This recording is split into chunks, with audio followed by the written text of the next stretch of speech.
The Shadow Within. Chapter 1. The case begins. Paul Harrison, a seasoned defense attorney, sat in his dimly lit office, staring at the file in front of him. The case seemed simple enough. Murder in the second degree. But as he read through the details, a chill ran down his spine. Something about this case felt off, eerily familiar, like a forgotten nightmare clawing its way back into his consciousness. The accused, a man named Daniel Mercer, claimed he was innocent. The evidence was circumstantial at best, and yet the prosecution was pushing hard for a conviction. Paul had handled tough cases before, but this one gnawed at him, kept him awake at night. It wasn't just the case, it was the name. Mercer. It rang a bell, but from where? As Paul delved deeper into the investigation, he began to notice oddities, discrepancies in the testimonies, gaps in the timeline, and a feeling that he was being watched. He brushed it off as paranoia, a byproduct of stress. But when he started having vivid dreams about a place he couldn't recall ever visiting, he knew something was terribly wrong. The dreams were always the same, a shadowy figure standing at the edge of a forest, beckoning him closer. In the background, he could hear the faint echo of a child's laughter, haunting and distorted. Each time he awoke, drenched in sweat, the details of the dream slipped away like sand through his fingers. But the fear lingered, growing stronger with each passing day. Determined to stay focused, Paul decided to visit the crime scene, hoping it would provide clarity. But as he stood in the small suburban home where the murder took place, a wave of déjà vu hit him. The layout of the house, the creak of the floorboards, the smell of damp wood, it all felt too familiar. His heart raced as he reached for the door to the basement, his hand trembling uncontrollably. When he finally opened it, darkness stared back at him, and for a split second he thought he saw a figure standing at the bottom of the stairs. He blinked and it was gone. Shaking off the terror that gripped him, Paul descended the stairs, his breath quickening with each step. The basement was empty, but the feeling of being watched returned, stronger than ever. As he turned to leave, his foot caught on something, sending him crashing to the ground. There, beneath a dusty tarp, was an old, weathered journal. Paul picked it up, his hands shaking as he opened it. The pages were filled with hastily scribbled notes, diagrams, and a name, his own. The journal was his, from years ago, detailing events he had no memory of. As he flipped through the pages, his head spun, and a sudden flash of memory struck him. Blood on his hands, a knife glinting in the moonlight, a child's scream. The realization hit him like a ton of bricks. This case wasn't just connected to his past, it was his past. And the more he uncovered, the more he feared that the truth would destroy him.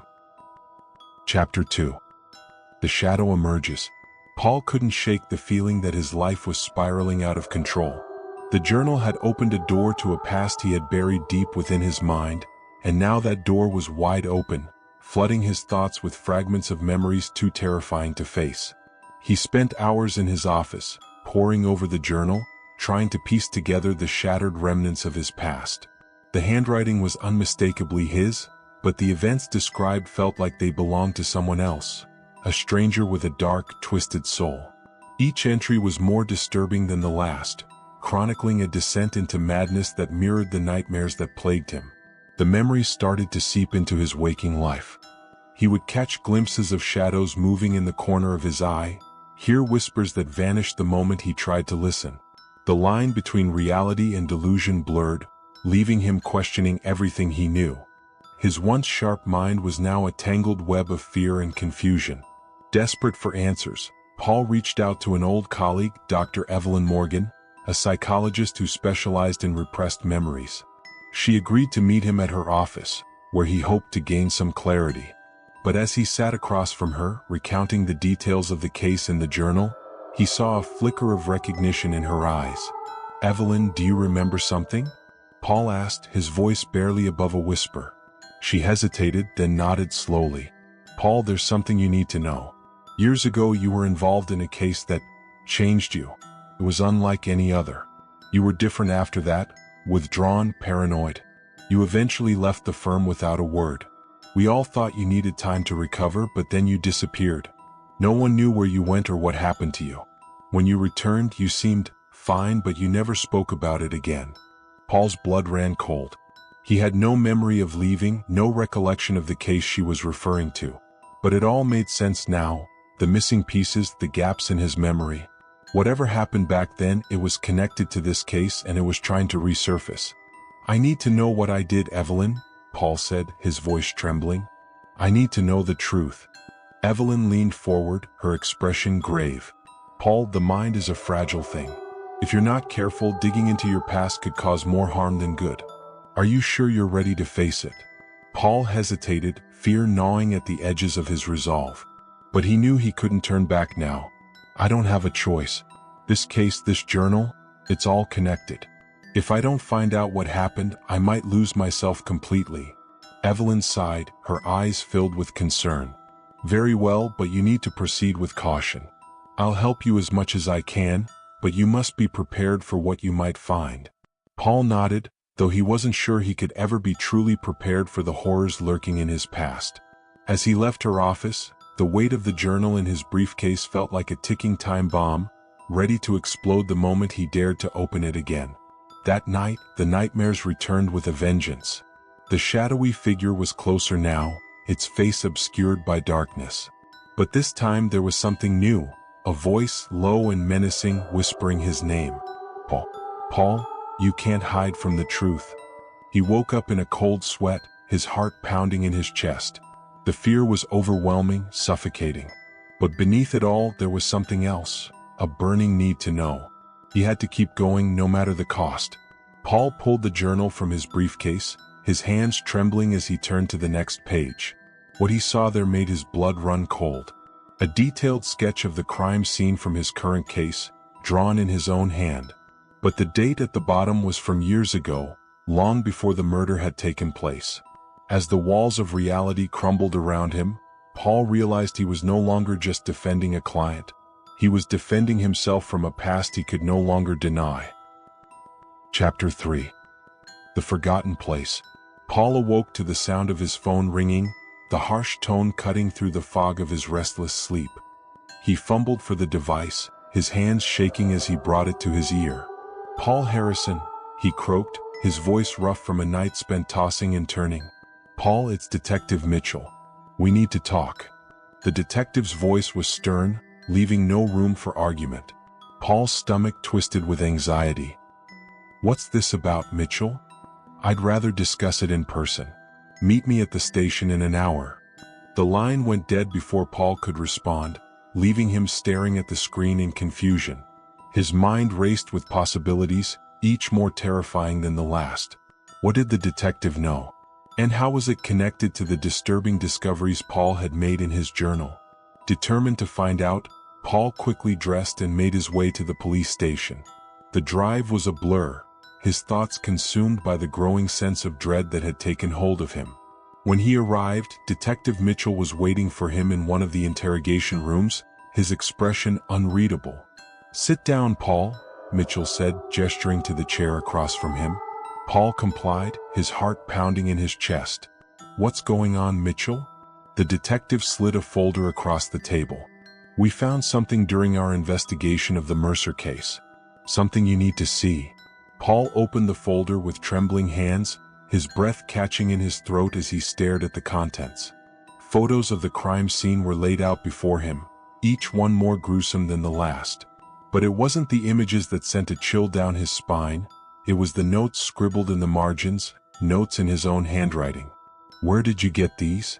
Paul demanded, his voice barely above a whisper. "They were in Mercer's possession," Mitchell replied, his eyes narrowing. "Care to explain how your notes ended up with the man you're supposed to be defending?" Paul's mind reeled. How was this possible? He had no memory of writing those notes, and yet there they were, evidence that linked him directly to the crime. I don't know," he stammered, the words feeling hollow even as he spoke them. "I don't remember writing these." Mitchell leaned back in his chair, his gaze piercing. "You expect me to believe that, Paul? You're telling me you just happened to forget writing detailed notes about a murder scene that hadn't even happened yet?" Paul's mouth went dry. He had no explanation, no defense. The truth was he didn't know what was happening to him, and the more he tried to make sense of it, the deeper the darkness seemed to pull him under. "Mitchell, you have to believe me," Paul pleaded, desperation creeping into his voice. "I'm not lying. I don't know how those notes got there, but I think something's been done to me, something that's making me forget." The detective's expression softened slightly, but his suspicion remained. "Paul, you're a good lawyer, but you're in over your head here. If there's something you're not telling me, now's the time to come clean." Paul shook his head, frustration bubbling to the surface. "I'm telling you everything I know. I'm as confused as you are. But I need your help to figure this out. Please, Mitchell, you've got to help me." Mitchell studied him for a long moment before finally nodding. "All right, Paul. I'll give you the benefit of the doubt for now. But you need to stay out of this investigation. Let us do our jobs. And if you remember anything at all, you come straight to me." "Understood." Paul nodded, relief flooding through him. "Understood. Thank you, Mitchell." As Paul left the station, his thoughts were a whirlwind of fear and uncertainty. He had narrowly avoided suspicion for now, but how long would that last? And more importantly, what had really happened to him all those years ago? There was only one place he could think of that might hold the answers. The town where he had grown up, the place he had left behind so many years ago. If he was going to uncover the truth, he would have to return to the source of his nightmares. With a sense of foreboding, Paul set out on the long drive back to the town he had tried so hard to forget, knowing that whatever awaited him there could be the key to solving this twisted puzzle, or the end of everything he had ever known. Chapter 4. The Return. The small town of Ridgewood hadn't changed much since Paul had last seen it. Nestled in the foothills of the Appalachian Mountains, it was a place that time seemed to have forgotten. The main street was lined with quaint shops and old-fashioned street lamps, their light casting long shadows across the cracked pavement. But despite its picturesque appearance, Paul couldn't shake the feeling of unease that settled over him as he drove through the familiar streets. He had spent most of his childhood here, but his memories of that time were fragmented and disjointed, like a puzzle with too many missing pieces. And now, as he approached his childhood home, those memories began to surface. Memories of laughter, of playing in the woods behind the house, and of the fear that had driven him to leave all those years ago. The house stood at the end of a long, winding road, its weathered facade showing the signs of neglect. The windows were dark, the paint peeling from the walls, and the once well-tended garden had become overgrown with weeds. Paul parked the car and sat for a moment, staring at the house that had once been his home. A sense of dread washed over him, but he knew he had no choice. If he was going to find the answers he sought, he had to confront his past. He stepped out of the car and made his way to the front door, the creak of the old wooden steps echoing in the silence. The key he had kept all these years fit perfectly in the lock, and with a deep breath, Paul pushed the door open. The inside of the house was just as he remembered it, dusty, dimly lit, and filled with the faint scent of must and decay. The furniture was covered in sheets, the air thick with the weight of years gone by. But it was the silence that struck him the most, a silence so profound it seemed to hum with a life of its own. Paul's footsteps echoed through the empty house as he made his way to the living room. There, on the mantel above the fireplace, was a photograph of his family, his parents, his sister, and himself as a young boy. He picked up the frame, his fingers tracing the outline of their faces, and a flood of memories came rushing back. He remembered the day the photo was taken, a bright summer afternoon filled with laughter and joy. But that joy had been short-lived, overshadowed by the events that followed. The screams in the night, the blood, the shadowy figure lurking just beyond the edge of his vision. Paul set the photo down, his hands trembling. He had to keep moving, had to find the answers that had eluded him for so long. He made his way through the house, searching for anything that might shed light on the past. But as he reached the door to the basement, the same door that had haunted his dreams, he froze. The memories came flooding back in a rush. His father's stern warnings never to go down there, the fear that had gripped him every time he heard strange noises coming from below. But now he had no choice. He had to face whatever was down there, no matter how terrifying it might be. With a deep breath, Paul turned the handle and slowly descended the stairs, each step bringing him closer to the truth. The basement was cold and dark, the only light coming from a single flickering bulb hanging from the ceiling. The walls were lined with shelves filled with old boxes and forgotten belongings, and in the center of the room was a large wooden chest. Paul approached the chest with trepidation, his heart pounding in his chest. The lock was rusted and old, but with a little effort it gave way. He lifted the lid, and a cloud of dust rose into the air, making him cough. Inside he found what he had feared, another journal, identical to the one he had discovered at the crime scene. But this one was different. The pages were filled with detailed accounts of events he couldn't remember, events that mirrored the nightmares that had plagued him for so long. And at the end, scrawled in his own handwriting, was a single word: remember. As he stared at the word, a wave of nausea hit him, and a memory came crashing back with terrifying clarity, a memory of blood, of screams, of a night he had tried so hard to forget. Paul staggered back, his mind reeling. The truth was worse than he had imagined. He had come here seeking answers, but what he had found was a nightmare that refused to stay buried. The shadows in the corners of the basement seemed to move, closing in on him, and as the darkness consumed him, Paul realized he was no longer alone. Chapter 5. The Memory. Paul's vision blurred as the walls of the basement seemed to close in around him. His breath came in short, ragged gasps as the memories clawed their way to the surface, each one more horrifying than the last. He had come here seeking the truth, but now that it was within his grasp, he wasn't sure he could handle it. The journal in his hands felt heavy, as if it was anchoring him to the past, forcing him to confront the darkness he had tried so hard to escape. But there was no running from it now.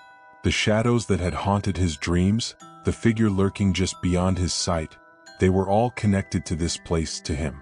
As he turned the pages, the memories began to take shape. He was a child again, no more than 7 years old, playing in the woods behind the house. It was a bright, sunny day, and the air was filled with the sounds of birds chirping and leaves rustling in the breeze. But there was something else too, a voice, faint at first, calling his name. Paul. Paul. He had followed the voice, curiosity piqued, until he reached a clearing deep in the woods.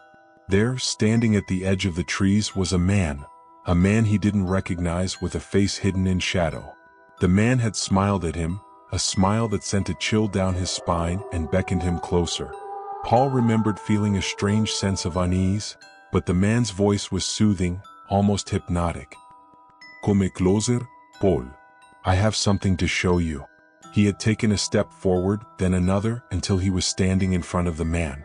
The man had knelt down, placing a hand on Paul's shoulder, and leaned in close. You're special, Paul. You have a gift that needs to be nurtured. Paul had been confused, scared, but the man's voice was calming, and he found himself nodding, agreeing with whatever the man said. The next thing he knew, the man was leading him deeper into the woods, to a place he had never been before. A place where the trees grew thick and the light barely penetrated the canopy above. In the center of the clearing was an old, dilapidated cabin, its windows broken and the door hanging off its hinges. The man had led Paul inside, and what he saw there had stayed with him, buried deep in his subconscious until now. The cabin was filled with strange objects, candles, symbols painted on the walls, and in the center of the room, a large wooden altar stained with something dark and sticky. Paul had tried to pull away, but the man's grip on his shoulder tightened, his voice turning cold and menacing. Don't be afraid, Paul. This is your destiny. You were chosen for this. Paul had started to cry, fear gripping him, but the man had only laughed, a low, sinister sound that echoed through the cabin. You can't escape your fate, Paul. It's already begun. The memory ended abruptly, leaving Paul gasping for breath, his heart pounding in his chest. The truth was more horrifying than he could have imagined. The man in the woods had been real, and he had done something to Paul, something that had altered the course of his life forever. But that wasn't the end of it. The journal hinted at more, at rituals, sacrifices, and a dark power that had been awakened that day in the woods. Paul had repressed the memories, buried them deep within his mind, but they had festered, growing stronger over the years, until they had become the shadow that haunted his every step. The basement grew colder, the shadows darker, as Paul realized the full extent of what had been done to him. He wasn't just a victim. He was part of something much larger, something that had been set in motion long before he was even born. And now that darkness was coming for him. Chapter 6. The Confrontation. Paul stumbled out of the basement, the journal clutched tightly in his hands. His mind was racing, the memories crashing over him like a tidal wave. He needed to leave, to get as far away from this place as possible, but his legs felt like lead, his body weighed down by the truth he had uncovered. He made it to the front door, his breath coming in ragged gasps when he heard it, the sound of footsteps on the creaking wooden floor behind him. Slowly he turned, his heart hammering in his chest, and there, standing in the shadows, was the man from his memories. The years had not been kind to him. His face was gaunt, his eyes sunken and hollow, but there was no mistaking him. It was the same man who had lured him into the woods all those years ago, the man who had planted the seed of darkness within him. "Hello, Paul," the man said, his voice as cold and sinister as it had been that day in the woods. "It's been a long time." Paul's blood ran cold. "Who are you? What do you want from me?"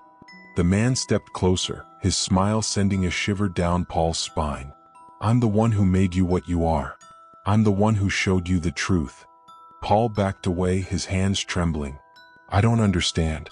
Why are you here? What do you want?" The man's smile widened, his eyes gleaming with a sinister light. "I'm here to finish what we started, Paul. You've been running from it for too long. It's time to embrace your destiny." Paul shook his head, fear clawing at his throat. "No, I'm not like you. I'm not part of this." The man's expression darkened, his smile fading. "You can't deny what you are, Paul. You were chosen just like I was. You have the gift, the power to do great things. But you've let fear hold you back."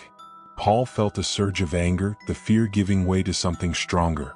"You ruined my life. You did something to me, something that's been tearing me apart ever since." The man's eyes gleamed with a twisted pride. "I showed you the truth, Paul. I awakened the power within you. But you rejected it, buried it deep inside. And now it's coming back to claim you." Paul's hands tightened around the journal, his anger boiling over. "No, I won't let you control me. I won't let you win." The man laughed, a cold, hollow sound that echoed through the empty house. "You think you can fight this? You think you can escape what you are? It's too late, Paul. The darkness is already inside you. It always has been." Paul's vision blurred, the room spinning around him. The shadows seemed to close in, the man's voice echoing in his ears. "Embrace it, Paul. Accept your destiny. It's the only way." But Paul wouldn't.